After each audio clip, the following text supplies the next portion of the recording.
In other words, I can't speak in my normal loud ass voice. What's going on is my son-in-law's asleep back there. It's too hot for me to be out where I usually am. And I'm not going back in the bedroom and shutting the door because it's too close to their room. So I'm here in the kitchen with the living room behind me talking about these things today. You don't know who I am? I'm Suzanne Zinkmeyer. I wrote for Pathos for nearly 10 years, a column called No Longer Quivering that had to do with fundamentalist religion. Okay, if you would like and subscribe, hit the like button. I mean, if you like. I'm not going to beg anybody to do that. That's strictly on you, but YouTube nags me to say this crap. Also, don't harass anybody I talk about today. And today will definitely be some bad stories. Okay. Hey. No, I'm trying to stay low key. Plus, I got to go to the doctor in a bit. I don't want to do that, but I am almost out of Lyrica, and I definitely don't want to run out of that. You can have a seizure if you run out of that. So I have to go beg for Lyrica and some asthma meds while I'm here. So maybe that's why I'm not sounding well, because I'm not really trying to talk loud and I'm still drinking coffee. So this list was given to me last night by a friend of mine who was a nurse that got it from a nurse practitioner friend of hers who's been collecting this information with the idea of doing a book or an article. And I was told to go ahead and share this info as much as possible. Well, I don't write anymore, so where am I going to share this? I just want to go over a little of this list with you guys because it is mind-boggling.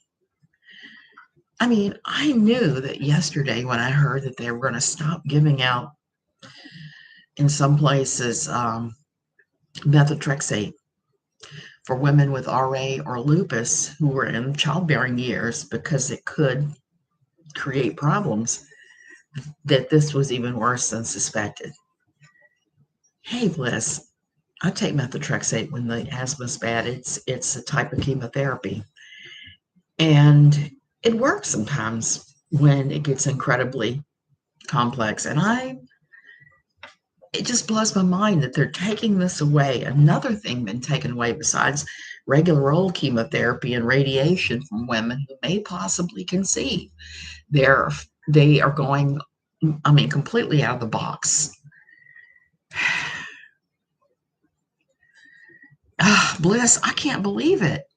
Hey, Tracy, I can't believe that they're denying this essential drug. And methotrexate is definitely an essential drug. When I get that ill, sometimes I'll go on a 3-month course of it, and it works. It works wonders. So I don't know what's going to happen with this world. But this list is horrific, this OBGYN list that I was given. The saddest part of it, and I'm not going to read through all of the sad birth because most of the sad births that almost every doctor got to see were women who were women. They're not women, they're children. Let's be real about this. Children giving birth at 10, 11, 12. One was actually 9 years old, some of these women, some of these doctors had seen. And almost to a child, all of them were from fundamentalist religions or restrictive religions, either Catholic or some type of fundamentalist religion. And almost always the mother said, do not give the child pain relief. Let them feel every bit of the pain of childbirth. I don't get that. Why would you not get your beloved child pain meds? Why would you force them to go through something that their body is not physically ready to go through? So much of it is just wrong. But the thing that struck me about this list the hardest is a list of things that are going to be forbidden pretty much. I mean, are going to be bad outcomes because of the new laws. So a physician compiled this list of women that are going to die now. the unplanned pregnancy that came with a new diagnosis of metastatic cancer, the triplet pregnancy that could have devastated a patient physically, emotionally, and financially, the twin molar pregnancy that could result in hemorrhage and cancer. Okay, I have to pause here for a second. I had to look up what molar pregnancy was. I had no idea. And I had no idea there was a type of pregnancy that could actually give you cancer. Apparently, molar pregnancy is one of those. So it's just horrific. The patient who was going into kidney failure as a result of a highly desired pregnancy. The severe early help syndrome that would cause a patient to rupture their liver before the fetus was at an age that could survive. The fetal brain anomaly that was causing the fetal skull to expand so fast it could have led to maternal physical trauma at delivery. The co-twin whose severe cardiac anomaly would have compromised the ability of the other twin to make it. The fetus whose lethal condition was causing the patient to mirror the condition, causing dangerously high blood pressures and risk of seizure and organ damage. The severely developmentally delayed patient who was raped. For me, that's one of the most horrific of all of those stories. And there are a number of stories on here that physicians, nurses have put on about mentally delayed, challenged young adult women who've been gang raped and ended up pregnant and ended up having to carry the baby. I just can't imagine. I just cannot imagine the horror of that. The pregnancy conceived with an abusive husband the patient was trying to leave. The gunshot wound that nicked the uterus, requiring emergent surgery to remove the non-viable fetus in order to save her life. And the list ends this way. Every single person who experienced the emotions that come from seeing a positive pregnancy test thought through the risks and benefits of a pregnancy in their own unique situations and made the heart-wrenching decision to seek the care they need for themselves, and who cried, wailed, screamed, grieved at all the inherent iniquity of being put in the position requiring that decision. The reason is theirs to bear. The decision is theirs to make.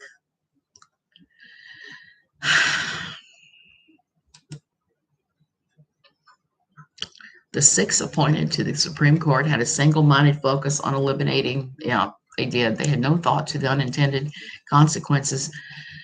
Java Man, I don't know what is going to happen with this. I've often said I could never have an abortion. I'm pro-life for myself, but I don't want to have the responsibility of making that decision for everybody else. When I'm reading that horrible list of reasons why someone might need to have the procedure, I get the shakes because so many things can go wrong with childbirth. You and I, we all know that. I mean, it's a risky procedure. It's risky at best. And if you look at the mortality rates in history of how many women have died from it, even queen consorts and princesses have died because there was no safe way to survive childbirth. Sometimes I think one of the saddest ones that happened that I've often wondered, had she lived, what would have happened, was King Henry VIII's third wife, Jane Seymour. Had she lived, what would English history look like now? It might look very different than what we're seeing. So it's such a risky thing. Let me see if I can pull through. There's some weird stories in here. There's tales of, like, here's one. I was a med student in my ER rotation. She was 12. Septic, abortion, self-inflicted. I don't think she made it out of surgery.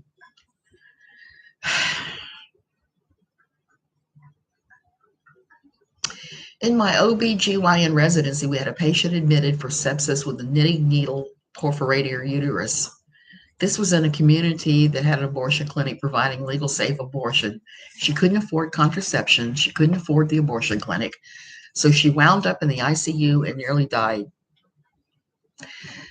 The Affordable Care Act now provides free contraception. 16 states cover abortions in their Medicaid plans. That number should be 50. Ah,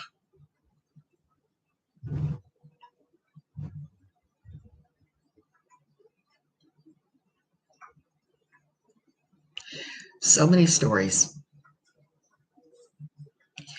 So many stories of young women being taken from place to place in order to be able to have the procedure in years past.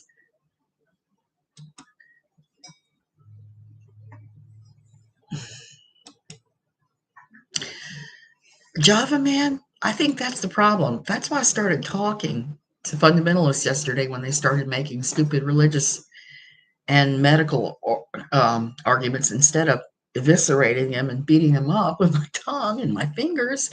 Actually started talking to them because I think also if you can lull your opponent into thinking that they may persuade you to their side while you're playing four-dimensional chess or three-dimensional chess, and you are setting them up to see your reasoning. If you can do that, you've done something amazing. Now, like I said, this is still all going around in my head. I'm still thinking on these things and every day coming up with a new thing. But I think we're going to have to play chess. Like I said, Facebook is forcing people to say camping or offering to give help, or else they're blocking, banning, and spanking people. We may see more of that as time goes on. Hell, I'm not even sure that YouTube is going to let this video be monetized. That doesn't matter because, like I said, all I do is blow the money on yarn anyway. So I don't even know that YouTube is going to allow this very long. So I'm going to take advantage of it while they're allowing us to have these conversations without. And the thing is, many people aren't. I'm watching people have crazy creator battles right now. Can anybody explain to me what it is? What's wrong with Tyra Nicole? She's like striking people left and right and just crazy things and fighting with everybody. I don't even know who she is, but she seems to be fighting with everybody. There is always hiking on the Appalachian Trail. Exactly. Huh. You can hike on the Appalachian Trail and have yourself a good time. Our newest euphemism for having an affair. So I think we're coming to a world where we're going to have to invent euphemisms for all of the serious stuff that we're talking about because the powers that be don't want us talking about it. And yesterday was kind of a weird day. I mean, Ghislaine Maxwell got her sentence, and it was not nearly as long as I thought. Now, she did get longer than Josh Duggar, but she didn't have to give up name one, which is wrong. All the powerful men who were using her services and the services of Jeffrey Epstein, they absolutely all should be tried. I don't care if they're Rudy Giuliani or Bill Clinton. Whoever is abusing children and driving a lot of the same stuff, because these guys are not paying. These guys are not having the legitimate little ones running around. They're going to pay for these women to have the procedure done somewhere else. Even if it's illegal in the U.S., they will pay for them to go somewhere else. Mexico. Uh-oh, the dog is whining. Okay, you guys, I'm going to have to go. It's going to be a quick one because I don't want to wake up my new son-in-law. I don't want to upset the dog who's whining over there about how she needs to go out into the sunshine. I got to get dressed. Oh, you are awake. I'm sorry.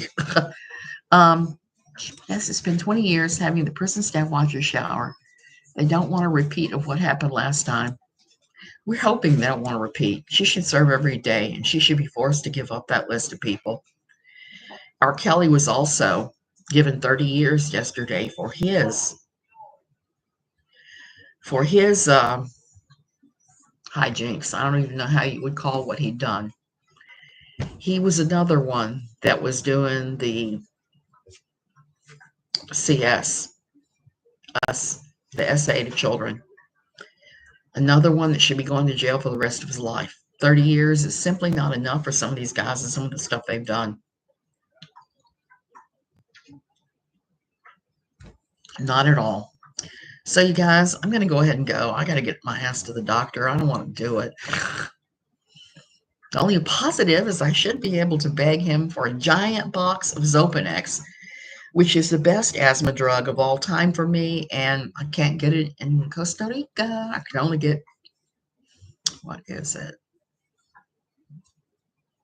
I want to say doing that, but that's not it. Combivent. Combivent is okay, but Combivent is not as good as Zopanex for me. So I'm about to try to score Zopanex and Lyrica. Will I be successful? I don't know. I'm sure my blood pressure is through the ceiling with everything that has happened, even though I'm on blood pressure drugs. And there is a tornado bearing down on Costa Rica right now. I'm not a tornado. What am I saying? A hurricane. There's only been a couple of hurricanes to ever hit Costa Rica, and one of them I was caught in trying to fly back to the U.S., where I had to put my suitcase on my head and walk through shin deep water. So my going back next week is now put in jeopardy. Nobody knows what's happening. My husband and I are on the horn with each other all the time because they've moved our flights around. This world is kind of going to hell in a handbasket. I am not impressed with any of it. It's just been really crazy. Okay, I'm really going to go this time. Love you guys.